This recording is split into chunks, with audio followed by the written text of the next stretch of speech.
ce que le Saint-Esprit veut te dire. Dieu te fait justice avec la richesse. Au moment où les gens pensent que toi, tu es dans la misère, tu es pauvre, tu n'as rien, on te méprise.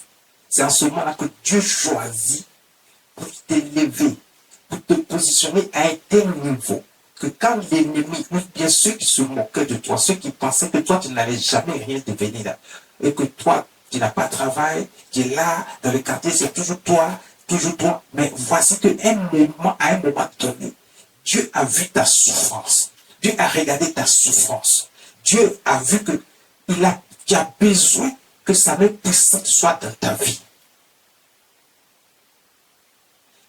Écoutez, le message d'aujourd'hui, après le message, parce que le Seigneur a mis dans mon esprit qu'aujourd'hui, on va poser une action prophétique. Cette action prophétique, c'est pour provoquer la main de Dieu. Et Dieu a mis dans mon esprit que 30 personnes, je vois 30 personnes que Dieu met dans mon esprit, qui doivent poser cette action. Ce n'est pas tout le monde. C'est une action prophétique, mais spéciale. Et écoutez bien ce message. Et vous allez voir pourquoi est-ce qu'à la fin de ce message, Dieu veut que tu provoques sa main. Parce que c'est une action prophétique pour provoquer la main de Dieu dans ta vie. Pour provoquer la main de Dieu dans ta vie. Ce matin, le Seigneur me dit de te dire que Dieu te fait justice avec la richesse.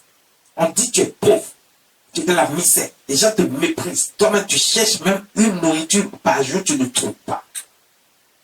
Mais c'est à ce moment-là que Dieu essaie, c'est-à-dire qu'il vient, c'est ce moment-là que Dieu choisit plutôt pour confondre tes ennemis, pour confondre ceux qui pensent que toi, tu ne pourras jamais rien devenir. Ou toi-même, tu penses que bon, peut-être tu n'es pas allé à l'école, ou bien tu es allé à l'école, tu as des diplômes, tu ne trouves pas du travail, tu es au chômage, ou bien, bon. Ce qui est sûr, tu n'as rien. C'est toi qui traînes dans le quartier. Tes amis se moquent de toi. Les gens, ils essaient de rire avec toi, mais comme tu n'as rien et que tu n'avances pas, les gens se moquent de toi. On voit que dans la société, tu ne peux pas aller quelque part. Pourquoi? Parce que tu n'as absolument rien. Toi-même là, dans ta couche, quand tu es sur ta couche, tu pleures, tu demandes à Dieu, pourquoi tu m'as oublié? Mais Dieu ne t'a pas oublié. Dieu ne t'a pas oublié, c'est toi qui penses que Dieu t'a oublié. À cause des difficultés que tu rencontres en ce moment, tu penses que Dieu t'a oublié. À cause des problèmes que tu vis en ce moment, tu penses que Dieu t'a oublié. À cause du fait que tu n'as même pas une chaussure à porter, tu n'as même pas une ceinture que tu peux mettre sur ton pantalon. Tout te flotte parce que tu n'as même pas une nourriture correcte pour manger. Un repas par jour, tu ne peux pas avoir. Tu es dans les problèmes, tu es dans les difficultés. C'est toi qui dois toujours tendre la main. Tu es toujours soucieux parce que tu dois demander à quelqu'un pour que quelqu'un te donne. Et toi, ta vie est tellement confuse que tu ne comprends plus rien et les gens se moquent de toi. Tu as trouvé un petit travail quelque part, mais ce travail ne peut pas te permettre de subvenir à tes besoins. Et tu veux encore un autre travail beaucoup plus grand, mais tu ne trouves pas de solution. Tu passes partout, mais il n'y a rien qui est fait. Et tu es dans la maison et les gens se moquent de toi. Mais toi, tu pleures sur ta couche. Tu veux que tu fasses quelque chose, mais tu ne vois rien jusqu'à ce jour. Écoute, Dieu dit, aujourd'hui, il y a 30 personnes. Le reste, écoutez, parce que ces 30 personnes, c'est pour un montant bien précis que Dieu a demandé. Vous savez, moi, depuis je prêche, vous voyez que je ne fais pas ce genre de choses. Quand Dieu me met à l'esprit qu'une action prophétique doit être faite, je dois exécuter. Ça ne vient pas de moi. Parce que Dieu a décidé de vous bénir. C'est pour ça qu'il vous apporte ce message ce matin. Vous allez dire, mais et les autres? Ils n'ont pas besoin d'être bénis aussi? Si. Et vous allez voir qu'il y a une situation qui se présente à chacun. Dieu te fait justice avec la richesse. Pourquoi Dieu te fait justice? Parce que toi, tu n'as pas abandonné Dieu. Tu n'as pas rejeté Dieu. Tu n'as pas dit, tu n'as pas écouté les gens qui sont autour de toi, dans ton environnement, dans ton travail, dans les gens qui viennent te dire n'importe quoi. Tu ne les as pas écoutés. Tu as continué à écouter la parole et à mettre la parole de Dieu en pratique. Donc, Dieu te rend justice. Ça veut dire quoi? Ça veut dire que ce qui est juste, tu as fait ce qui est juste devant Dieu parce que c'est ce que Dieu nous demande, de faire sa volonté, de faire ce qui est bon. Et toi, Dieu te regarde, il t'observe, il voit que, en tout cas, sur 100 choses qu'il t'a demandé de faire, tu as pu faire au moins 50. Tu es déjà parfait devant Dieu. Si tu ne sais pas, il te dit ça maintenant. Donc, ne croyez pas que c'est à 100% que Dieu veut que nous fassions tout ce qu'il nous a demandé. Mais on fait l'essentiel. L'essentiel qui est juste et que Dieu voit qui est juste devant lui. La première chose, c'est d'accepter Dieu de tout ton cœur, de toute ton âme, de toute ta pensée. Il y a des gens qui disent, oh, moi, sans Dieu là, il ne serait pas ce que je suis encore aujourd'hui. Sans Dieu, il ne serait pas encore là. C'est sur Dieu que je compte, c'est pour ça que moi, j'espère toujours en Dieu. Non, ce n'est pas suffisant. Dieu lui-même dit, premier commandement, tu aimeras Dieu de tout ton cœur, de toute ta force, de toute ta pensée. Ça dit que c'est plus fort et de toute ton âme. C'est plus fort que ce que vous ne croyez. Il ne suffit pas de dire j'aime Dieu et je suis avec Dieu. Moi, je crois en Dieu. Non. Et il y a un deuxième verset qui complète le premier, qui dit tu aimeras ton prochain comme toi-même. Donc, regarde, il y a quelque chose qui te lie à ce deuxième verset. Parce que si tu n'arrives pas à aimer ton prochain, mais aimer son prochain, c'est quoi au juste? Parce qu'il faut éviter de calomnier les gens. Si tu calomnies quelqu'un, est-ce que tu aimes ton prochain? Non. Il faut éviter de te moquer des gens. Si tu te moques des gens, est-ce que tu aimes ton prochain? Non. Il faut éviter de dire que si quelqu'un m'a fait du mal, moi, je vais prier Dieu pour que Dieu lui fasse aussi du mal. Non, tu n'aimes pas ton prochain. Parce que Dieu dit, aime ton prochain. Et le Seigneur dit, aimez-vous les uns les autres. Et cet amour va déclencher quelque chose dans l'esprit de Dieu. Parce que ça va t'emmener à pouvoir faire tout ce qui est juste devant Dieu. Ça va t'emmener à pouvoir mettre en pratique les commandements qui vont suivre. Parce que sans l'amour qui est la base de toute chose, aujourd'hui les gens ont enlevé l'amour dans leur vie. Il n'y a plus d'amour qui existe dans leur cœur. Chacun veut se venger de tout et de rien.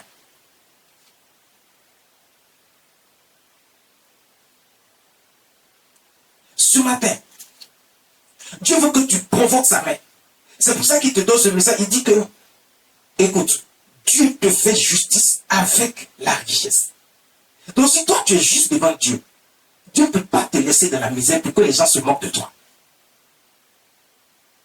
Si tu es bon et que tu fais ce qui est juste devant Dieu, tu as accepté Dieu comme étant le seul et le véritable Dieu, créateur des cieux et de la terre. Tu n'écoutes pas les on-dit qui sont à côté de toi. Dans ton environnement, dans ton entourage, dans ta famille, les gens vont te dire un certain nombre de choses. Ils vont te faire croire qu'eux-mêmes là, ils connaissent Dieu et qu'ils aiment Dieu plus que toi. Mais toi, tu veux faire croire que toi, tu aimes Dieu plus qu'eux. Non, ne tiens pas compte de tout ce que les gens te disent autour de toi. Pourquoi? Parce que chacun sera jugé selon ses actes. Que quelqu'un veut que tu fasses comme lui, ne tiens pas compte. Toi, si tu as connu Dieu et que tu aimes la parole et que tu as mis la parole en pratique, apporte simplement ce que tu as compris et que tu as mis en pratique. Et par rapport à ça, où Dieu te bénit, il faut s'aimer. Dieu va arroser.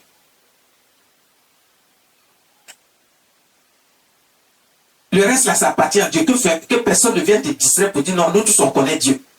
Il ne faut pas que quelqu'un te dise, quelqu'un qui viendra te dire nous tous on connaît Dieu, ça veut dire qu'il ne connaît pas Dieu. Ça, je vous dis ça en même temps. Partout où vous allez partir et quelqu'un va te dire nous tous on connaît Dieu, ça veut dire qu'il ne connaît pas encore Dieu. Parce que quand tu dis que tu connais Dieu, tu ne peux pas dire à quelqu'un nous tous on connaît Dieu. Parce que ce que la personne va te dire, tu vas l'écouter. Et tu vas voir ce qui est bon qu'il faut prendre à travers ce qu'il a dit. Mais tu ne vas pas dire nous tous on connaît Dieu et puis tu banalises ce qu'il t'a dit, tu laisses tomber et puis tu veux que lui t'écoute. Mais que ce que toi tu fais, les plaisirs de ce monde que toi tu aimes, tu veux qu'il se jette dedans, il fasse comme toi. Parce que tu dis que vous tous vous aimez Dieu, donc il y a des choses que vous pouvez faire et tu l'emmènes à faire. Non. Regarde, Dieu te fait justice par la richesse. Pourquoi? On dit Dieu te fait justice. Donc c'est ce qui est juste que tu as fait là. C'est ce que Dieu regarde pour te donner la richesse. Dieu ne donne pas la richesse à quelqu'un qui n'est pas avec lui, à quelqu'un qui ne fait pas sa volonté.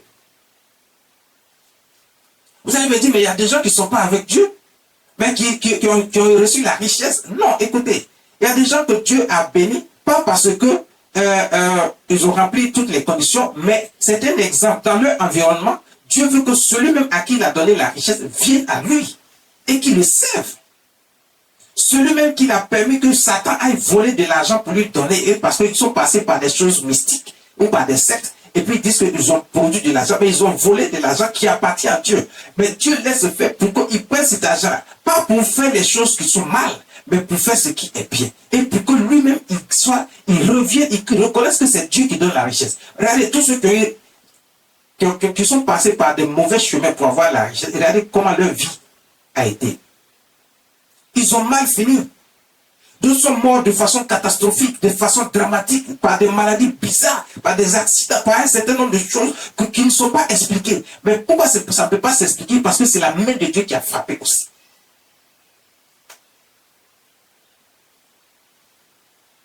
Donc, il faut provoquer la main de Dieu par tes actions.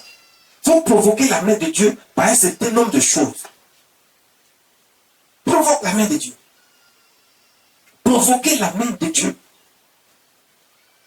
Il faut être juste devant Dieu. Il faut faire ce qui est juste.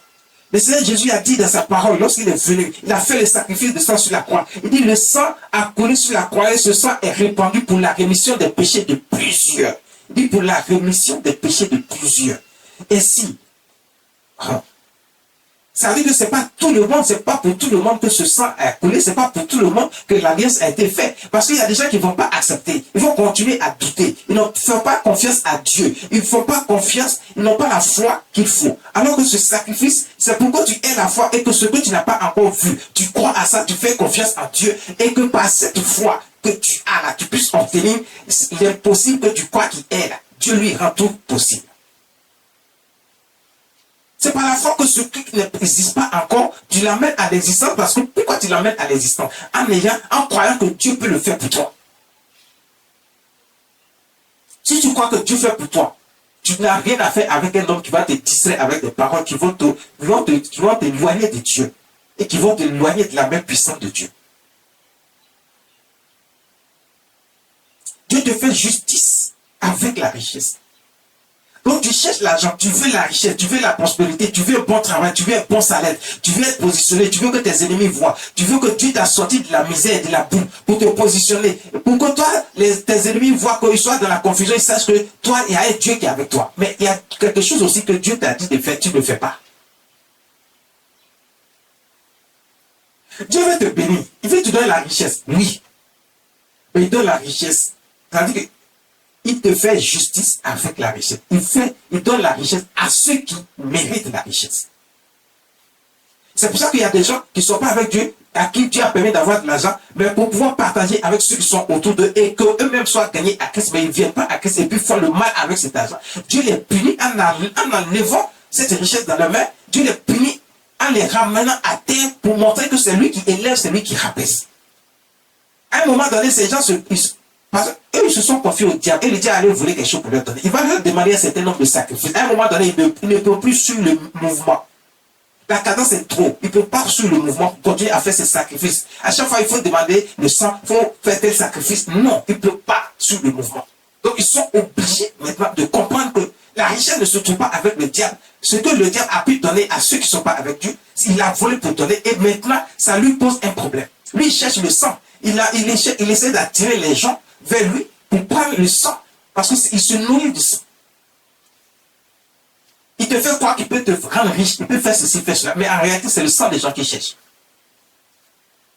Et c'est pour ça que quand tu es attaché à lui, que tu as signé le pacte avec lui, il va voler un petit quelque chose pour te donner, tu penses que vraiment tu peux avoir, alors qu'en réalité, c'est faux. Il va continuer à te demander d'envoyer du sang et encore du sang.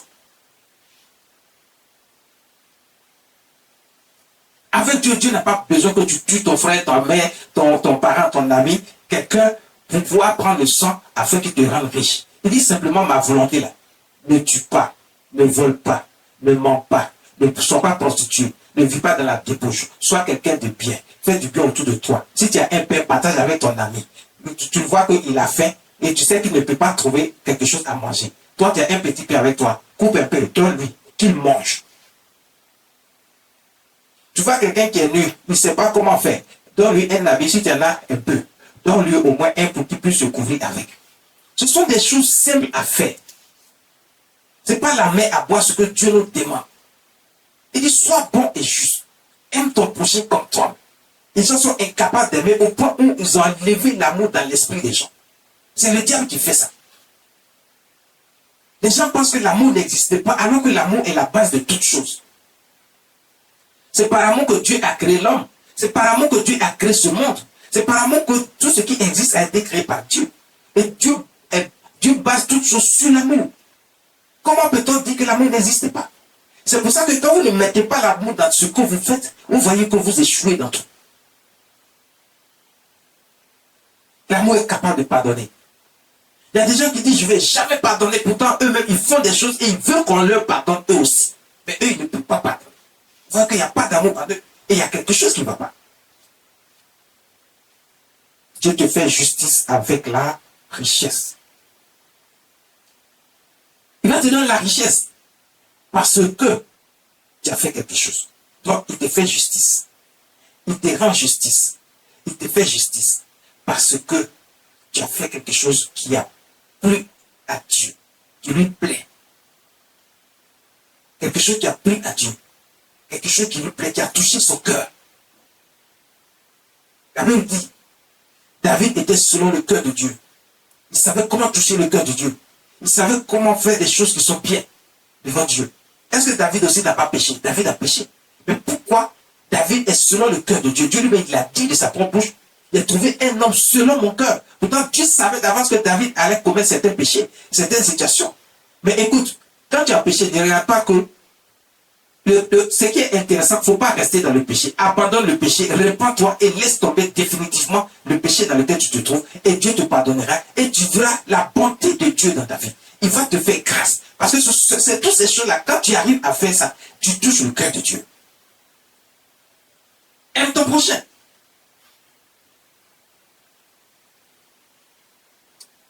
Ne crois pas que Dieu ne va pas te pardonner parce que tu es dans le péché. Si tu acceptes de te repentir et de faire en sorte qu'on puisse prier pour toi, et que tu demandes à Dieu de te pardonner parce que tu as abandonné le péché, Dieu va te pardonner, certainement. Si ton cœur est sincère. Dans le livre de Philippiens, chapitre 4, verset 19. Philippiens, chapitre 4, verset 19. La parole de Dieu nous dit, et mon Dieu pourvoira à tous mes besoins selon sa richesse, avec gloire en Jésus-Christ. Philippiens chapitre 4, verset 19. Dans le livre de Philippiens chapitre 4, verset 19. La parole de Dieu dit, et mon Dieu pourvoira à tous vos besoins selon sa richesse. Ça veut dire quoi? Ça veut dire que Dieu ne va pas vous bénir petit. Parce que Dieu ne connaît pas ce qui est petit, il connaît tout ce qui est grand. Donc si tu crois que tu as une petite chose, puis tu penses que Dieu t'a béni, c'est que tu ne connais pas encore Dieu. Continue de faire ce qui est juste et tu verras la main puissante de Dieu dans ta vie. Dieu bénit puissamment. Donc Dieu va vous bénir selon sa richesse. C'est-à-dire selon l'immensité de sa richesse. Donc quand Dieu veut te bénir, il te bénit grand, il te positionne pour qu'on sache que c'est lui qui t'a béni. Mais une petite chose, on va te dire, oh ben ça, Dieu donne ça à tout le monde. Mais quand tu es puissamment béni, on sait que c'est la main de Dieu qui est là. Et c'est comme ça que Dieu bénit ceux à qui il fait justice. Dieu fait justice à un certain nombre de personnes qui ont gagné le cœur de Dieu. Par leur comportement, par leur attitude, par leur façon de faire, par leur façon de parler, par leur façon d'aimer leur prochain, par la façon dont ils agissent dans leur vie quotidienne. Tout ce que nous faisons, Dieu regarde. Nous sommes jugés au quotidien. Et chaque jour, Dieu nous juge. Il nous note et il nous juge. Et c'est par rapport à ça qu'il sait s'il doit bénir ou pas, s'il doit punir ou pas. Parce que nous sommes jugés chaque jour. C'est pour ça qu'on parle de dernier jugement. Le dernier jugement, c'est à la fin des temps. Mais chaque jour, nous sommes jugés. Et c'est pour ça que Dieu peut dire, par exemple, toi, tu seras puni. Toi, tu ne seras pas puni. Quand la parole de Dieu dit, il n'y aura plus de condamnation pour ceux qui sont en Jésus. Ça veut dire quoi? Il n'y a plus de condamnation pour ceux qui, premièrement, ont accepté Dieu et ceux qui font la volonté de Dieu. Parce que Jésus est venu nous enseigner comment faire la volonté de Dieu. C'est pour ça qu'on dit en Jésus-Christ. Et c'est la volonté de Dieu que les gens ne veulent pas faire là. C'est ça qui fait que beaucoup de choses sont bloquées dans leur vie. Quand tu leur dis de faire telle chose, ils pensent que c'est difficile. Pourtant, quand le diable leur demande de faire des choses, ils savent se sacrifier. Mais ce qui est le plus difficile, on voit des gens se promener nus en pleine journée pour aller déposer des canaris au milieu de la route, de la voie. Mais ce qui est facile à faire, ils ne veulent pas faire. Il n'y a plus de condamnation pour ceux qui sont en Jésus-Christ. Il n'y a plus de condamnation pour ceux qui ont accepté Dieu et qui marchent selon la volonté de Dieu. C'est ce que ça veut dire être en Jésus-Christ. Puisque Jésus-Christ est venu pour nous enseigner ce qu'on pensait être difficile à faire. Et il nous a montré que ce n'est pas difficile, voici comment il faut faire. Et c'est pour ça que l'homme avait abandonné Dieu, s'est détourné de Dieu, et Dieu aussi s'est détourné de lui.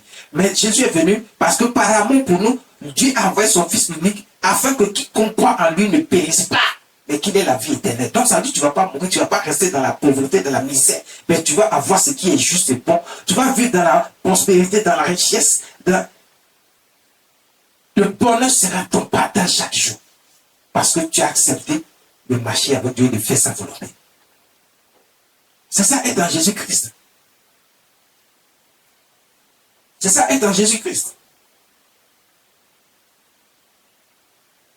Selon sa richesse, avec gloire en Jésus-Christ.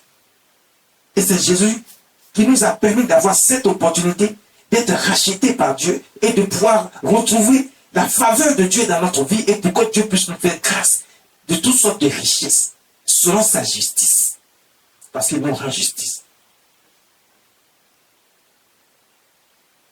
En même temps que nos actes vont permettre à Dieu de nous bénir, nos actes peuvent permettre à Dieu aussi de nous bénir et de nous châtier.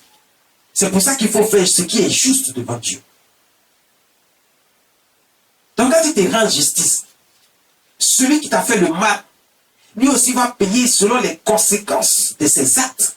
Il sera châtié. Ne crois pas que celui qui vous a fait du mal va être... Pendant que Dieu, il tient compte du fait que toi, tu n'as pas fléchi et que tu es resté constant avec lui. Et tu as toujours cru en lui, tu as mis ta confiance en lui. Et que tu fais ce qui est juste devant lui. Et qu'il tient compte de ça pour te bénir. En même temps, tes ennemis, là, ceux qui t'ont fatigué et qui se sont moqués de toi, Dieu aussi apporte le châtiment dans leur vie. Il ne les laisse pas impunis.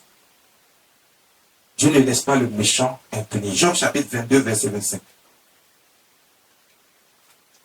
Job chapitre 22, verset 25.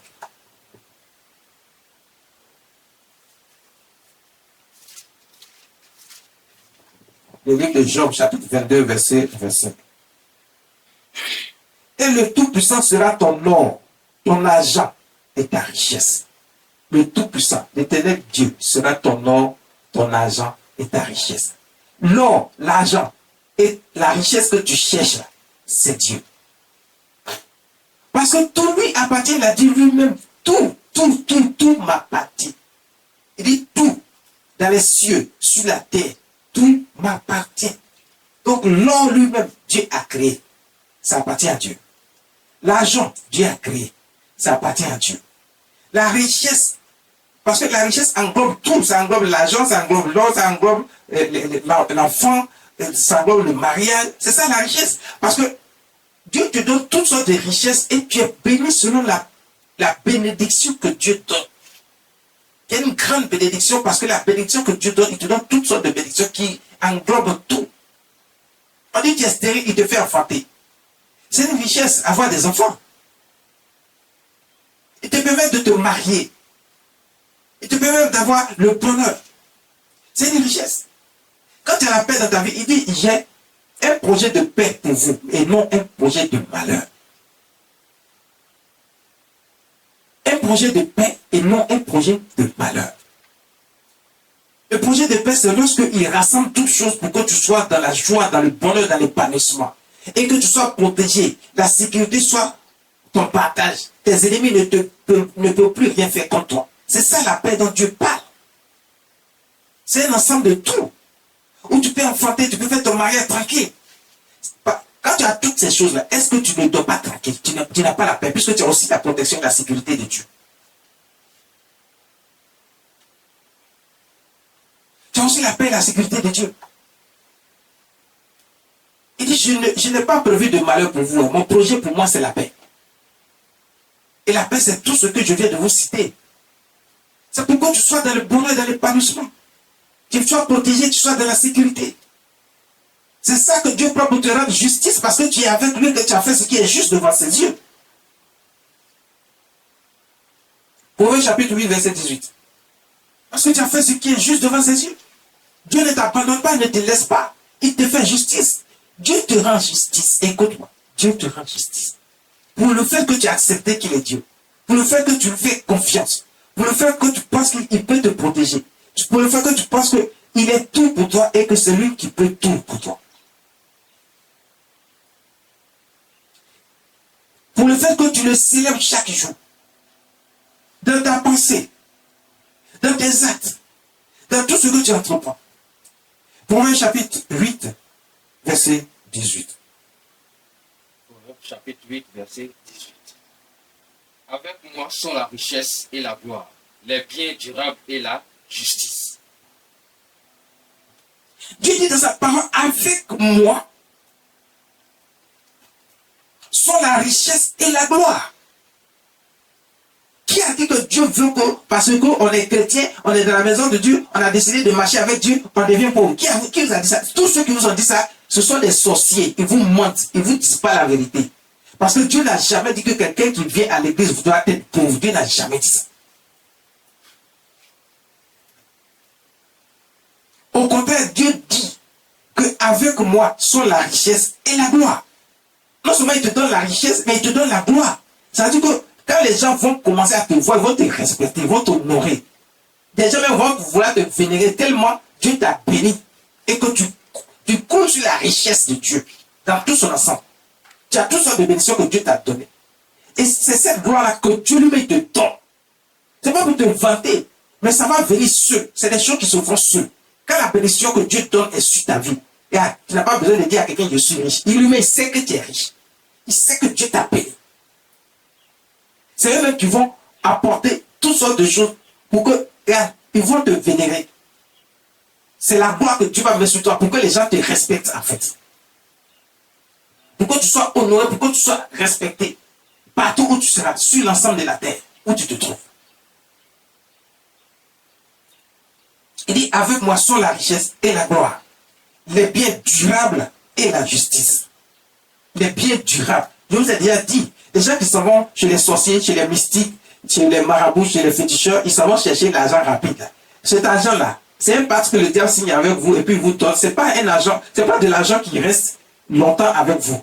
La preuve, on vous demande un certain nombre de sacrifices, vous devez continuer à faire des sacrifices, sinon l'argent là ne reste pas avec vous. Vous allez tout perdre et vous allez vous retrouver à la case départ. Souvent même vous perdez, même votre propre vie, vous perdez ça. Parce que si tu n'arrives plus à demander la vie de quelqu'un pour donner le sang à Satan, tu vas voir que toi-même c'est ta vie qui va prendre.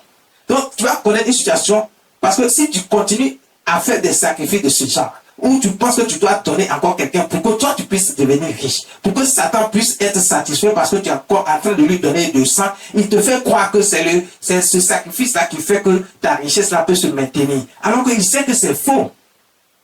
Le peu qu'il a volé pour te donner, là, c'est pour que toi tu puisses croire que lui il peut faire quelque chose pour toi et puis tu continues à faire des sacrifices et à lui envoyer le sang. Bon, c'est comme ça qu'eux pensaient. Mais tu vas voir que tu ne peux pas faire ça continuellement. Mais à un moment donné, Dieu se fâche. Parce que Dieu ne peut pas permettre que ces choses-là durent éternellement. Donc Dieu va commencer à enlever la richesse que le Satan a volé pour te donner. Il va commencer à enlever ça dans ta main. Il va commencer aussi à te punir toi-même. Et des situations vont venir dans ta vie, des maladies incurables, des situations graves qui vont venir. Malgré que tu penses que tu as les problèmes que tu ne peux pas gérer, que ce soit social, que ce soit financier, que ce soit sur le plan administratif, tu vas avoir un certain nombre de problèmes. Et puis tu ne peux pas gérer. Mais Dieu va enlever tout ça dans ta vie pour que tu saches que c'est avec Dieu ce que on a la sécurité de la richesse. C'est avec Dieu qu'on a la richesse. Et c'est avec Dieu qu'on a la sécurité de la richesse. Parce que c'est quand Dieu te donne là, c'est pour toujours. Et ça ne diminue pas, au contraire, il augmente. Parce que Dieu bénit beaucoup. En abondance. Lui va te donner en abondance et il protège ça. Et c'est que Dieu t'a donné, la personne ne peut enlever. Alors que ce que le diable croit t'avoir donné là, Dieu va enlever ça dans ta main parce que ce n'est pas pour lui. Et c'est là que les gens font l'erreur d'aller avec le diable. Il faut être avec Dieu. Et tu as ce qu'il faut. Et c'est protégé, sécurisé. Dieu dit, avec moi sont les richesses et la gloire, les biens durables. Ça dure. Quand Dieu te donne, ça dure. jusqu'à ce que la vie même te laisse le bien que Dieu te donne. Ça est là, ça se multiplie, ça augmente simplement. Et la justice, Dieu te rend justice, il ne permet pas que quelqu'un vienne aussi te détruire, t'empêcher d'avoir ce qu'il t'a donné. Dieu va protéger ça pour toi. Dieu te rend justice parce que tu es avec lui, tu marches avec lui. Donc ce matin, le Seigneur te dit, Dieu te fait justice avec sa richesse. Il dit, avec moi sont la richesse et la gloire, les biens durables et la justice. Il le fait pour toi. Parce que tu as touché son cœur. Il le fait pour toi. Parce que tu as accepté qu'il est ton Dieu. Il le fait pour toi. Parce que tu es avec lui. Il le fait pour toi. Parce que tu lui fais confiance. Il le fait pour toi. Parce que tu crois qu'il peut faire. Il le fait pour toi parce qu'il est le Dieu de l'impossible et tout lui appartient sur la terre. Si tout lui appartient, ça dit, il peut te donner quand il veut, comme il veut, où il veut. Il dit simplement, provoque ma main. Par ton attitude, par ta façon de faire, par une action prophétique, par un certain nombre de choses. Dieu veut te bénir. Il veut te montrer, il veut t'élever au point que tes ennemis soient dans la confusion et dans la honte. Pour qu'ils arrêtent de se moquer de toi. Pour qu'ils arrêtent de te mépriser. Pour qu'ils arrêtent de penser que toi, tu n'iras nulle part, tu ne vas jamais réussir. Alors que c'est toi-même que Dieu a choisi pour la réussite. Ou au moment où on se moque de toi, où on te méprise, là, c'est là que Dieu va t'élever pour mettre la confusion dans la tête de tes ennemis. Ou tu penses toi-même que, depuis là, je tourne en rond, ça fait des années que je tourne, je n'arrive pas à arriver quelque part. C'est toujours le petit truc là qui est dans ma main. Il faut que j'aille plus que ça. Dieu t'a écouté, Dieu t'a entendu. Dieu sait que tu es avec lui, tu lui fais confiance totalement et absolument. Il sait que tu sais que c'est le Dieu de l'impossible et tu crois à ça. Tu as la foi que le sacrifice de sang qui a été fait sur la croix, là, c'est pour toi. Et il n'y a plus de condamnation pour toi parce que tu crois réellement en Jésus-Christ. Quand il n'y a plus de condamnation en ceux qui croient en Jésus, je vous ai déjà expliqué. C'est ceux qui font la volonté de Dieu. Il n'y a plus de condamnation pour eux. C'est pour ça qu'on dit en Jésus-Christ, on n'a pas dit il n'y a plus de condamnation pour ceux qui ont accepté Jésus. Non, il n'y a plus de condamnation pour ceux qui sont en Jésus-Christ. Être en Jésus-Christ, c'est accepter Dieu et faire la volonté de Dieu. Tant que tu ne le fais pas, tu n'es pas concerné par ce sacrifice de sang, par l'alliance des sangs. Et c'est pour ça que beaucoup continuent de faire des erreurs. Parce qu'ils chantent partout. Ah oui, le sang a coulé, il n'y a plus de condamnation. Mais vous vous trompez vous-même. Est-ce que vous connaissez la signification de cette partie de la Bible, de ce que Dieu veut dire? Parce qu'il faut qu'on vous enseigne les mystères cachés derrière chaque verset pour que vous puissiez comprendre. Et voici ce qui bloque cette terre. Voici ce qui bloque la bénédiction de cette terre. Ce matin, Dieu veut, tu vas provoquer la main de Dieu. Et tu verras. Toi, tu ne peux pas être parmi les 30 personnes que Dieu a désignées. Écoute, ce n'est pas grave. Si dans ton cœur est sincère et pur, et que tu poses une action, comme celle que la veuve avait posée. Parce qu'elle n'avait rien, c'est tout ce qu'elle avait. Où elle a envoyé les 2 pièces. Ce n'est pas ce genre d'action que Dieu veut que tu poses aujourd'hui, mais pour celui qui veut participer et qui ne fait pas partie des 30 personnes que Dieu a désignées, il peut se mettre en esprit avec l'action qui va se faire et poser ses actes. Et si tu le poses dans le contexte de cette veuve qui avait seulement 2 pièces, tu verras la gloire de Dieu. Tu vas provoquer la main de Dieu dans ta vie. Ce matin, Dieu veut t'enseigner que c'est lui qui te rend justice par sa richesse. Il te donne sa richesse parce que tu es avec lui et tu fais ce qui est juste, tu lui fais confiance. Tu as décidé de marcher avec Jésus-Christ notre Seigneur. Alors Dieu te fait grâce de sa richesse et te fait justice. Avec sa richesse. Il te fait justice parce qu'il reconnaît que tu es une bonne personne, que tu as rempli toutes les conditions qu'il faut pour mériter qu'il te bénisse. Ce n'est pas des grandes choses, ce n'est pas des choses difficiles que Dieu nous demande. Généralement, on pense que c'est tellement difficile qu'on refuse même de faire un. Commence par faire un, tu verras peut-être que Dieu va se servir de ce seul que tu as fait là, cette seule bonne action là, pour te bénir. Pour te montrer que lui, là, il n'a pas besoin de grandes choses pour te bénir. Mais il y a des gens qui résistent. Ils se posent tellement de questions qu'eux-mêmes font des blocages à leur bénédiction. Éphésiens chapitre 1, verset 7. Éphésiens chapitre 1, verset 7. La parole de Dieu dit, en lui nous avons la rédemption par son sang, la rémission des péchés selon la richesse de sa gloire. Selon la richesse de sa gloire. Nous avons la rémission des péchés selon la richesse de sa gloire.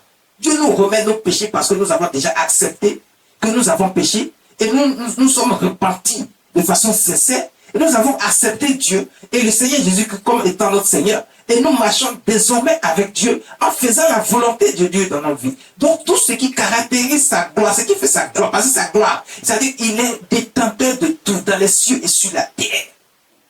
Il est le tout-puissant. Sa gloire, c'est la puissance. Manifestée, démontrée. Donc il va mettre cette gloire sur toi par sa richesse, par toutes sortes de bontés, par la protection, la sécurité, par l'enfantement, par le mariage, par le voyage. On dit que toi, tu ne peux pas obtenir visa, il te donne visa. Et puis les gens même ne comprennent pas comment tu as fait pour avoir ça. On dit là-bas, il faut des grands diplômes pour aller, mais toi, il te positionne et puis c'est toi qui deviens le patron. Au moment où tu te rends compte, tu attendais quelque chose, depuis ça ne vient pas, les gens se moquent de toi, mais un coup, tu vois que Dieu a tout fait et puis tu obtiens cette chose-là. Tu investis quelque part, Dieu commence à te faire prospérer. Provoque la main de Dieu. Accepte Dieu dans ta vie, accepte Jésus-Christ dans ta vie. Fais ce qui est juste et tu verras la main puissante de Dieu dans ta vie. 1 Corinthiens chapitre 29, verset 28.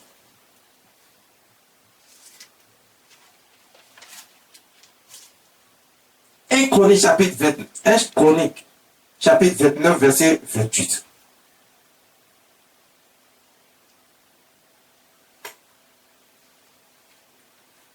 Chronique chapitre 29, verset 28.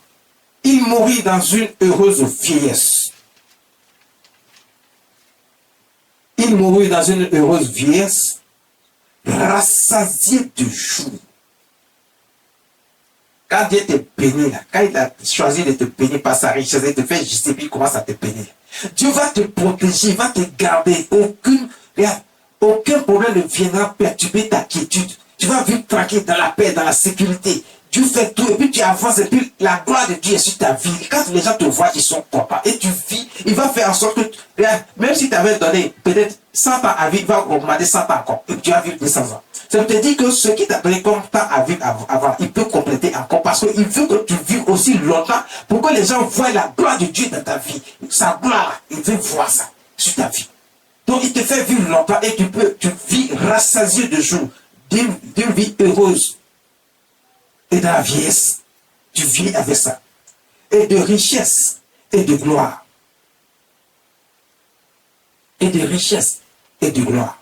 Éphésiens chapitre 1, verset 18. La parole de Dieu dit, afin que le Dieu de notre Seigneur Jésus-Christ, le Père de gloire, vous donne un esprit de sagesse et de révélation dans sa connaissance, et qu'il illumine les yeux de votre cœur, pour que vous sachiez,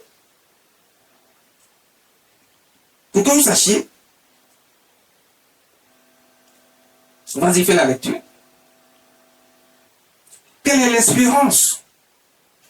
Fais rapidement la lecture.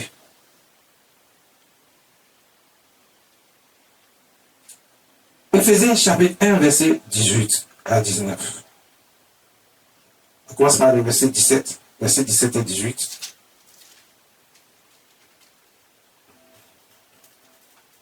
Éphésiens chapitre 1, verset. Éphésiens chapitre 1, verset 17 à 18. Afin que le Dieu de notre Seigneur Jésus-Christ, le Père de gloire, vous donne un esprit de sagesse et de révélation dans sa connaissance. Verset 18. Et qu'il illumine les yeux de votre cœur pour que vous sachiez quelle est l'espérance qui s'attache à son appel, quelle est la richesse de la gloire de son héritage qu'il réserve aux saints. Afin que vous sachiez, ça veut dire que, et qu'il illumine les yeux de votre cœur pour que vous sachiez quelle est l'espérance qui s'attache à son appel. Quelle est l'espérance qui s'attache à son appel? Quand tu as choisi Dieu, tu dois savoir ce qui accompagne ton choix.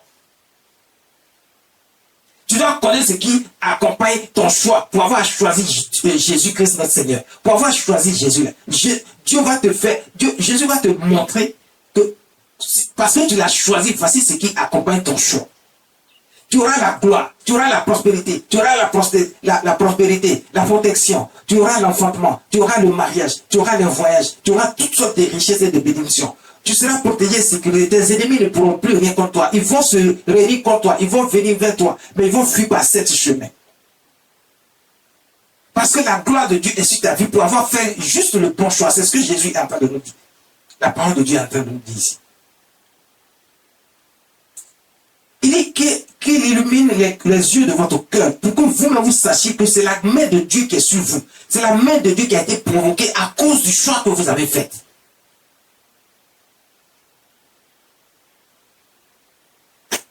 À cause du choix que vous avez fait.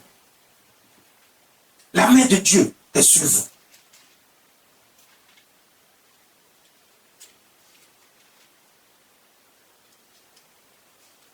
La main de Dieu est sur vous. Il dit à cause du choix que vous avez fait, à cause de son appel. Il s'attache à son appel. Et la richesse, la gloire de son héritage qu'il réserve aux saints. Les saints, c'est vous. Sa richesse, son héritage qu'il réserve aux saints. C'est pour vous. Pour le chapitre 2, verset 9. Il dit, alors tu comprendras la justice. Tu comprendras l'équité. Tu comprendras la droiture. Toutes les routes qui mènent au bien. Tu comprendras. Tu comprendras. 1 Samuel chapitre 26. Un chapitre 26, verset 23. L'Éternel rendra à chacun selon sa justice et sa fidélité. Il t'a dit que si tu fais bien, Dieu est avec toi, il te bénit. Il te rend justice par sa richesse. C'est ce qu'il nous enseigne ce matin. Si tu es avec lui, mais si tu n'es pas avec lui, sache que c'est le contraire qui va t'arriver. Dans le livre de 1 Samuel chapitre 26, à partir du verset 23, l'Éternel rendra à chacun selon sa justice, selon les actes que nous avons posés. Et Dieu, si tu as fait de bonnes choses, tu recevras la récompense de tes bonnes actions. Si tu as fait de mauvaises choses, tu recevras aussi les récompenses de tes mauvaises actions. C'est ce que la parole de Dieu est en train de nous dire. Car l'Éternel t'avait livré aujourd'hui entre mes mains, et je n'ai pas porté la main sur loin de Dieu, loin de l'Éternel.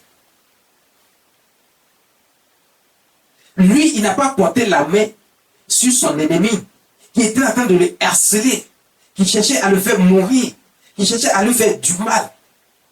Mais parce que lui, il était avec Dieu, qu'il a fait ce qui est juste devant Dieu, c'était David. Parce qu'il a fait ce qui était juste devant Dieu. Il a fait ce qui est bon devant Dieu, son cœur était pur et saint. Il faisait ce que Dieu voulait, il faisait la volonté de Dieu. Et malgré même que Dieu va livrer son ennemi en ses mains, il va refuser de porter la main sur son ennemi, parce que son ennemi en question, c'est un de Dieu aussi. Mais lui, il a failli, donc il a péché, il a fait ce qui ne plaît pas à Dieu. Donc Dieu lui-même va se charger de lui. Parce que quand lui ne porte pas la main, mais Dieu lui-même va se charger de ses mains. Donc, ça veut dire que faut pas t'inquiéter de quoi que ce soit. Tes ennemis là, ils ne doivent pas être ton affaire, parce que Dieu lui-même s'en charge. Toi, fais ce qui est juste simplement. Et tu verras que Dieu te rendra justice par sa richesse. Et avec toute la gloire qui accompagne. Tu n'as pas besoin de te venger de qui que ce soit. Tu n'as pas besoin d'attaquer qui que ce soit. Tu n'as pas besoin de demander à Dieu de faire ci, de faire ça. Souviens-toi simplement que si tu fais ce qui est juste devant Dieu et que tu marches par sa volonté et par ses voies, tu verras que tu vas te bénir de toutes sortes de bénédictions. Il va te rendre justice à cause du choix que tu as fait. Mais il va aussi s'occuper de tes ennemis pour toi sans que tu n'aies à demander. Dieu va s'occuper de tes ennemis sans que tu aies à demander. Lui-même va s'en occuper. Ils vont recevoir le châtiment selon ce que chacun mérite. 1 Samuel chapitre 24, verset 15. L'Éternel jugera et prononcera entre moi et toi. Il regardera, il défendra ma cause. Il me rendra justice en me délivrant de ta main. Quand tu fais ce qui est juste devant Dieu, c'est ce que je viens de vous dire. C'est ce que tu reçois de la part de Dieu. C'est lui qui te défend. Il défend ta cause. Il défend le fait que les gens te méprisent, se moquent de toi. Mais justement, c'est ça qui fait qu'il te rend justice par sa richesse. Il te va te positionner à un certain... Non seulement il va te délivrer des mains des méchants, mais il va te positionner pour mettre la confusion et la honte sur tes ennemis et tous ces méchants. Pour qu'ils voient que c'est Dieu qui te défend. C'est Dieu qui te protège. C'est Dieu qui te donne la richesse, la bonté. C'est Dieu qui te met au plus haut niveau. Pour que tes ennemis là soient ton marchepied désormais. Voici comment Dieu bénit. Il me rendra justice en me délivrant de ta main. Ce matin, le Seigneur me dit de te dire qu'il te rend justice par sa richesse. Fais le bon choix. C'est tout ce qu'il te demande. Et il te rendra justice par sa richesse. Écoutez, comme je vous l'ai dit, il y a une action prophétique que nous allons faire. Il y a un montant que Dieu a demandé. Ça va commencer par ce montant. Quelqu'un peut donner plus. Mais Dieu a dit un montant exact. Et il a dit 30 personnes vont poser une action prophétique aujourd'hui. Et cette action prophétique, vous allez voir la gloire de Dieu. Tu peux ne pas être ici avec nous présentement. Parce que les 30 personnes que Dieu me montre dans mon esprit ne sont pas tous présents ici. Il y a d'autres qui vont appeler après. Parce qu'ils font partie des 30 personnes. Ici, vous êtes nombreux. Mais regardez, ces 30 personnes que Dieu choisit, il dit que les 30 personnes ne sont pas tous présents ici. Et d'autres qui vont entendre ce message aujourd'hui et qui vont comprendre que Dieu veut faire quelque chose dans leur vie. Parce que cette action prophétique, c'est pour provoquer la main de Dieu dans ta vie. Provoquer la main de Dieu dans ta vie. Merci Jésus. Merci Jésus. Nous allons commencer maintenant. Merci Jésus. Merci.